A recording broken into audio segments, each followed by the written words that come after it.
Leader of the Opposition, is a further supplemental? Well, as the Minister of Justice, and in fairness, the Minister of Justice and Attorney General was not in this position during all this time. The reality is, over the last number of years, as a matter of course, the government wasn't filling vacancies. And the result is, the consequence is what we see today, average 16-month delays in Surrey and Chilliwack, 14 months delays in Vancouver and Port Coquitlam. That is the reality of what's happening here in British Columbia. So this management of the system, the minister says, well, we should ask questions. Well, why didn't they ask questions 5 years ago, and 4 years ago, and 3 years ago before? We're going to leave this like it's as if, you know, the kids were running around in the house and, you know, nobody can change the channel. Maybe mom might be taking a nap with the remote in her hand and, you know, the kids can't change the channel, can't steal the remote. So we're just going to listen, right? We're going to listen for a little while. What action is being taken now to address what is obviously a growing crisis in the justice system that's affecting victims and families and everyone working in the system?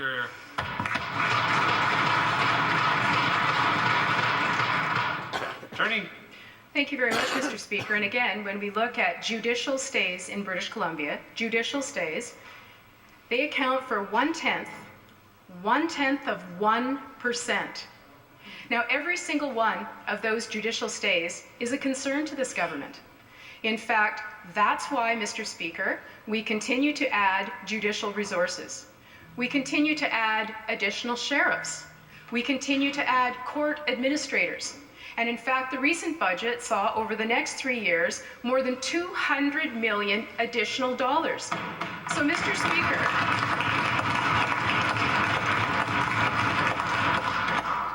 Mr. Speaker, the member opposite's answer to every question might be, let's just throw more money. As a matter of fact, I think the last time we checked, the rolling total was at about $6 billion of taxpayers' money.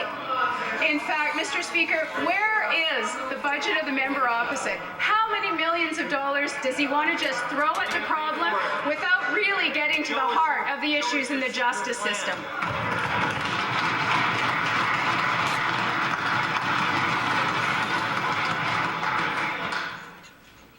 For Nanaimo. Honourable Speaker, we may not know whether the accused was guilty, but we certainly know the victim was victimized in this case. Madam Justice Cropper states, I also accept that the judicial case manager could not and would not provide earlier dates due to the lack of judicial and court resources. It is generally acknowledged that the complement of provincial court judges was down by 16 to 17 judges in 2010 and 2011, and that there was a general reduction in court staff. And she goes on to say, I am satisfied that the limits of the institutional resources are the reason for the delay. So to the Minister of Justice, when is she going to stop this flood of serious cases being thrown out because of BC Liberal decisions to deliberately under-resource our criminal courts? Attorney? Well, thank you very much, Mr. Speaker. And just a brief reminder to the member opposite. Let me just quote. A backlog of 20,000 court cases, the member opposite can groan. The fact of the matter is, a backlog of 20,000 court cases. We should talk about the Landlords and Tenancy Act branch. And Crown prosecutors to revolt. Put in a lawsuit for 25 grand and I have a list of quotes. Prior to my last tenancy where I was living before I moved into this place, right? Stopped thinking that we could spend our way out of changes it was to dismissed. The justice system and simply just say, you know what, taxpayers in British I even Columbia, went and, tried to hook up with a student lawyer and, got advice there and, photocopied a million things, pay. And, got it in at the last minute. It had up to 2 years, right? Because I've been busy, And the whole thing got dismissed. I will do a little video on that one day.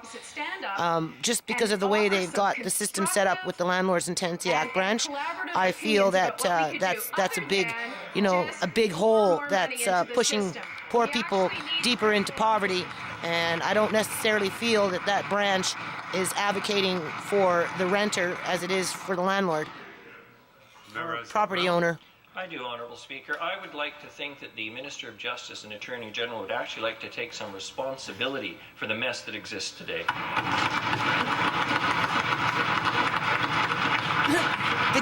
The guy that was, the ruling guy that was deciding to, he was the arbitrator, right? Under the watch of the BC Liberals in the last 11 He years. said, oh yeah, well, we'll just get on with it, and so you can get on with your life. It turns out, though, I'm not going to get on with my life because I'm going to do a video around it. Because I feel Jewed out. Another 5,000 are delayed between a year. Landlord got away with being a bitch, victim by day and gangster by night. Potential 7,500 Riding around in their Hummers at 4 o'clock in the morning doing their dope deals. It's not about another study. We don't talk about that because they got a Hummer, right? So I guess as long as you got the money, it's okay.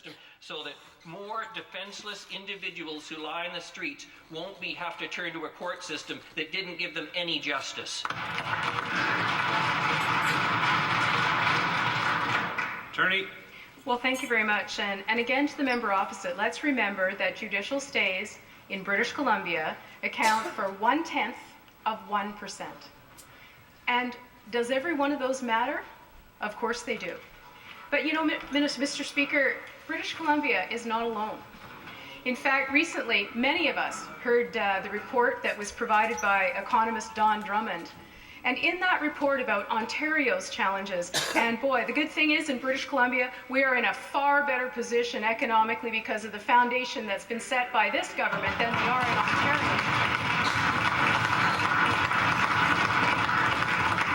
And here's what Don Drummond said.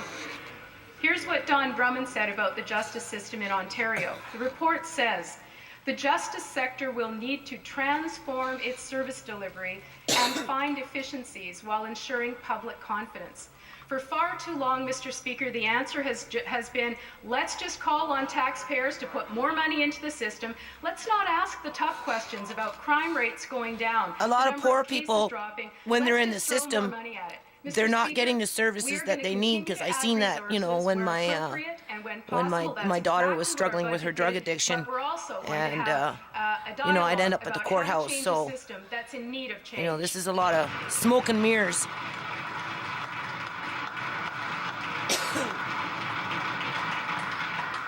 For Burnaby Edmonds. Mr. Speaker, Dorothy Asher is 84-year-old and recently suffered a stroke. She was treated at Burnaby Hospital and then told she must wait to be placed into residential care. On January the 2nd, at midnight, Ms. Asher was moved out into the hallway, and that's where she would spend the next 11 nights. Hardly a dignified treatment for one of our seniors, Mr. Speaker. The Ombudsman's report showed the Liberal government has failed seniors in the province. When will they start treating our seniors with respect they deserve? And why a frail senior was stuck in 11 days in a hospital hallway? Minister of Health. This is where it boils down to classism within the senior population, because some seniors are getting the best of the best, while other seniors are getting, the least of nothing. Just like, average people, right? Like myself. I can't go see a doctor because over the course of the year. Taken by the dedicated professionals there. And there is no question that, particularly in the winter, at hospitals across British Columbia, there are pressures. Flu season arrives, more people attend. I won't speak to the specifics of the case the member has referred, but I will say this, Mr. Speaker.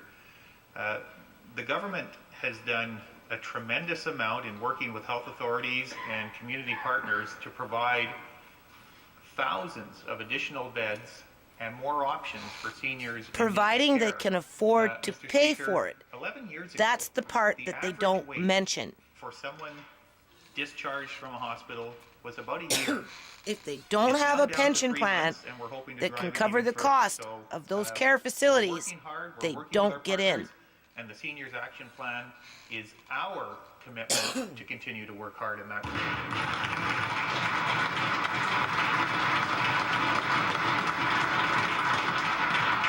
you know, maybe a few, but on average, the most, only those ones that can afford those kind of facilities get in.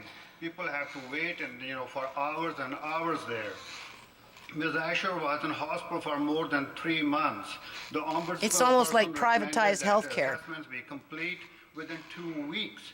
Instead of being properly assessed for long-term care, she bounced between 2 different hospitals, including being stuck in the hallway for 11 nights. Dorothy Asher is just one of the latest victims of this government's failures, Mr. Speaker. Why are seniors continuing to pay the price for the Liberals government's mismanagement of healthcare in British Columbia?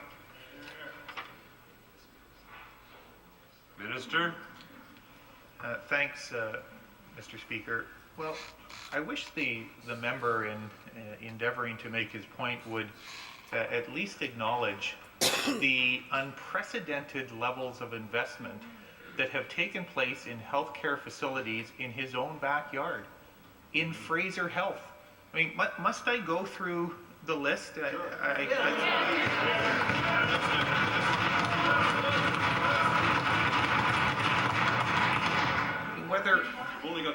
Whether it's a new hospital and cancer treatment center that the member's party promised the people of the Central and Eastern Fraser Valley for 10 years and never delivered on. Cancer center, but we're not going to address Fukushima radiation that's going to increase the level of cancer in the province of British Columbia over the next 5 to 20 years. Mr. Speaker, that is providing. Does anyone see a correlation in that? Unprecedented, heretofore unknown in British Columbia or elsewhere in Canada.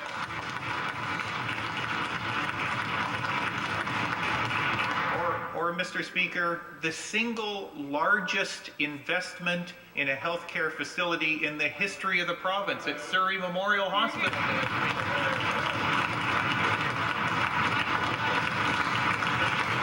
I'd love to take you to the Surrey Memorial Hospital into the emergency room and just sit there with my camera and videotape what really goes on. Mr. Speaker, we're doing a good job and we're going to do more.